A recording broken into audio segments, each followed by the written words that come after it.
About a week ago, we had asked Jay Ashcroft if he could come with us, and about a week ago, he was able to schedule change so he could be with us. And Jay Ashcroft is an old friend of ours and mine. His father and mother, I think Phyllis enjoyed more, Jay, the time that your mother, Janet Ashcroft, said how she always got the Phyllis Schlafly report so she could teach her husband, I think he was Attorney General of the state of Missouri or governor, what to do. And then John Ashcroft said, yeah, that's right. And Jay told the story that whenever we turned around, there was the Phyllis Schlafly report on the table or whatever. So, but your mother and your father were great friends of Phyllis's, and she appreciated getting to know you in these last years. And Jay Ashcroft, here's the thing. The Schlaflys like Jay Ashcroft because he's an engineer. And if you noticed, Andy's an engineer, John's an engineer, Bruce is an engineer, Roger's an engineer. All the boys in the Schlaflys are engineers. Jay Ashcroft's an engineer, and because he wanted to earn an honest living. And then he was a teacher. He was a teacher because he actually wanted to help people.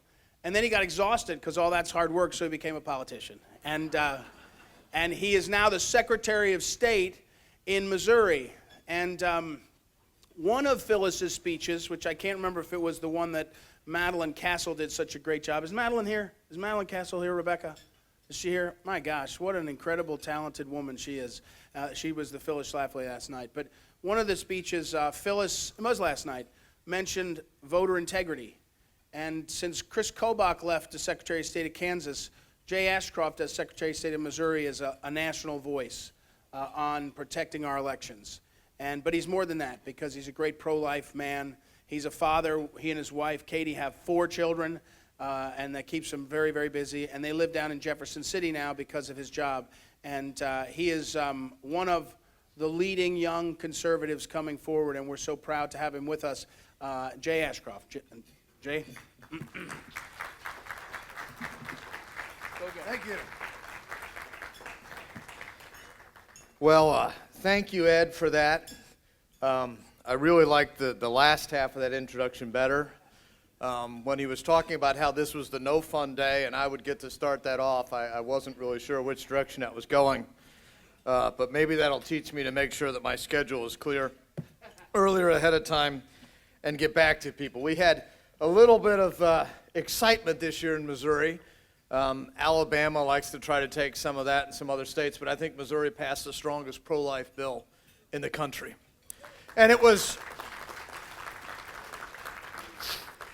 and not only was it a strong bill that pushed the boundaries that I think we'll see get to the United States Supreme Court, but it was an amalgamation of laws that were designed to push the court to where they ought to be and to reverse the mistake they made 46 years ago. But it wasn't just that. It also did things that they felt would easily withstand judicial scrutiny. So they did both of them in concert. And as you might know, the ACLU isn't so big on all rights. The right to life of children in the womb is something that they just seem to forget. So we had a lot of litigation, and they actually tried to unconstitutionally, under the Missouri Constitution, stop that law from going into effect. So I was a little bit busy, and I'm sorry that I didn't get back to you right away, but that's what I was doing. I love speaking to a group like this. I should also mention it's nice that I'm not on the last day. Normally Ed schedules me when they need to get people out of the room or else pay more rent because he feels like I can clear the room. Just partially true. It's easy to get discouraged. It's easy to get discouraged when you watch the news. Just remember, most of it isn't true if it's on the main broadcast channels. But it's easy to get discouraged. But when I'm in a room with individuals like you, I'm rejuvenated. And I hope you are also. Because without individuals like you, 2016 would not have been the watershed election that it was. I mean, as a Secretary of State, my life changed, not because I was elected, which I thought was pretty cool, but because Donald J. Trump was elected. And as someone that believes in the integrity of the elections and the wisdom of our founding fathers, and the belief that our rights do not come from the Constitution, but they are protected from the government by the Constitution. Imagine the difference in my life in having a Justice Department run by President Donald J. It's just fun to say it. President Donald J. Trump versus, well, the one that I was not with, because I was not with her. And that happened because of people like you across this country. But we've got to keep that momentum going. I mean, we need to stay united in our fight for religious freedom. Not just the ability to say we're a certain religion, but actually practice our beliefs. Not just being able to believe something, but to say we believe it and to act it out outside the doors of where we worship. The sanctity of life. Holy cow. Wasn't it amazing to have a president that would stand up and make the life-affirming statements that he's made? I really wasn't sure where he was when that primary started. But it is incredible to have a president that is leading on life from conception to natural death at all stages.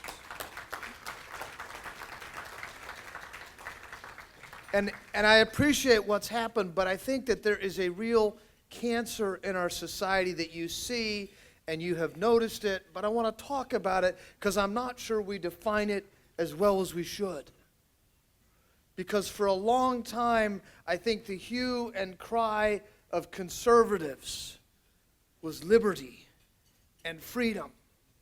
And there was a second part to that we didn't really have to say because we understood it. We would talk about freedom, we would talk about liberty, and we just assumed everyone understood that liberty and a free society required personal responsibility. But I think it's becoming quite evident that the other side of the political divide believes in the ability of individuals to do whatever they want regardless of how it affects other people. They don't believe in personal responsibility. And when you think about that, if you really think about that, on the surface, it sounds good. Do what you want. But when you go in depth, that Nike slogan of just do it, if it doesn't matter, if you can do anything, then that means that what you do doesn't matter. And if what you do doesn't matter, that's not freedom. That's inconsequence. And that, I believe, is a direct attack on what was God breathed into us at creation. That we would be individuals of choice and consequence. And that's the battle we have before us. It's not just whether tax rates should be at 3% or 6%.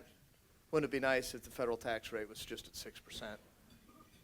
But it is truly a battle and a fight for who we will be as a people and what sort of government we will have.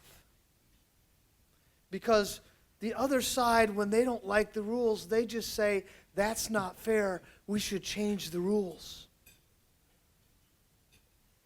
You know, our election coming up in 2020 reminds me, it makes me think of sight. Because if you have good vision, it's 2020, right? And I think of the Bible that says where there is no vision, the people perish. And there's a corollary to that. Where there are no people to join in that vision, the vision perishes. And 16 was a wonderful year because we had people with vision and people that were willing to push that vision. But I think more so probably than since the Civil War. We're at a turning point for our country, for what our country will be like, what the vision of America will be, what the message of America will be, and what the promise of America will be. Because I believe we have a group of individuals, a large group of individuals. Did anybody actually suffer through the last set of debates the other night? I did not. The Bible says to set no unclean things before your eyes. And I'm not sure that's exactly what they meant, but it was close enough for me. Football seemed like a better thing. But football's not as good as it used to be with all those problems anyway. But we have individuals that want socialism, that want to be like the countries around the world where millions of people are either in destitute poverty or risking their lives to leave to get to America, or risking their lives to try to change the government we have. And yet one side of the body politic is so blinded that they want to do what is causing the citizens of other countries to flee their countries. And I may actually be underscoring it when I say that, because they want to go farther than what's been done. They want to go farther than Venezuela, where people are starving. They want to go farther than countries where families take young children and realize they have a small percentage of chance of surviving the journey, but they're seeking freedom and opportunity to get away from the despotism and what one brand of politics in our society is calling for. And the only way to stop that is if we get involved, is if we make a difference with our friends and neighbors. If we spend, in that pledge, they pledged their lives, their treasure, their sacred honor. We have to do the same thing. We owe a debt to everyone that went before, that understood what life and liberty and the American dream of every generation being able to be more successful than the generation before. That happened because they paid the price, and we owe them for that. So I just want to exhort you to make sure that you are involved at the ballot box, volunteering, giving of your treasure, and with your neighbors. Because we made a phenomenal difference in 2016.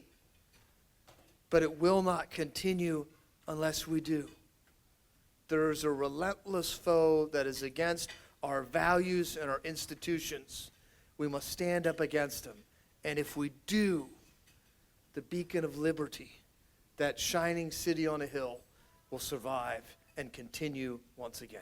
Thank you very much for having me. Please join me in doing that. This country is worth it.